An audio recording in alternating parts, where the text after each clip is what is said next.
புதுக்கோட்டை மாவட்டத்தில் நின்று கொண்டிருந்த காரில் ஒரே குடும்பத்தைச் சேர்ந்த 5 பேர் சடலமாக கிடந்த சம்பவம் பரபரப்பை ஏற்படுத்தியுள்ளது.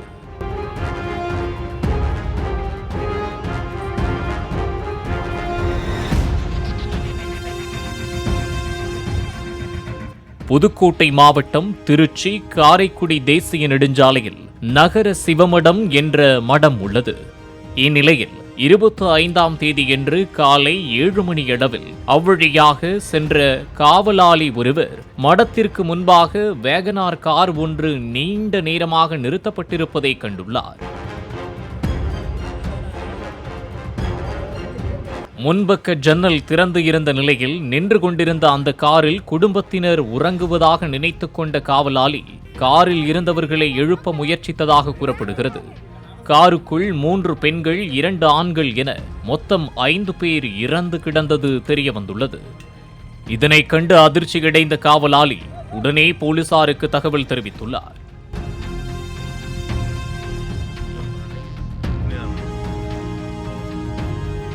சம்பவ இடத்திற்கு சென்ற போலீசார் காரில் இறந்து கிடந்தவர்களின் சடலத்தை மீட்டு பிரேத பரிசோதனைக்கு மருத்துவமனைக்கு அனுப்பி வைத்தனர். போலீசாரின் விசாரணையில் இறந்தவர்கள் சேலம் ஏவிஆர் ரவுண்டானா அருகே உள்ள ஸ்டேட் பேங்க் காலனியைச் சேர்ந்த மணிகண்டன், அவரது மனைவி நித்யா, மகன் தீரன், மகள் நிகாரிகா மற்றும் மாமியார் சலோஜா என்பது தெரியவந்துள்ளது.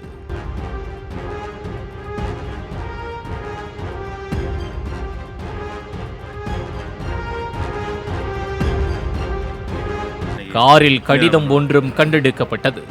அதில் கடன் தொல்லையால் தற்கொலை செய்து கொண்டதாக எழுதி வைத்திருந்ததாக கூறப்படுகிறது. மணிகண்டன் அவரது வீட்டிலேயே SM மெட்டல் என்ற அலுவலகம் நடத்தி வந்ததாகவும், கிருஷ்ணகிரி, நாமக்கல் ஆகிய பகுதிகளில் காப்பர் நிறுவனமும் நடத்தி வந்ததாக போலீசார் தெரிவித்தனர். தொழில் நஷ்டத்தால் கடன் தொல்லை ஏற்பட்டு தற்கொலை செய்து கொண்டதாக முதற்கட்ட விசாரணையில் தெரியவந்தது.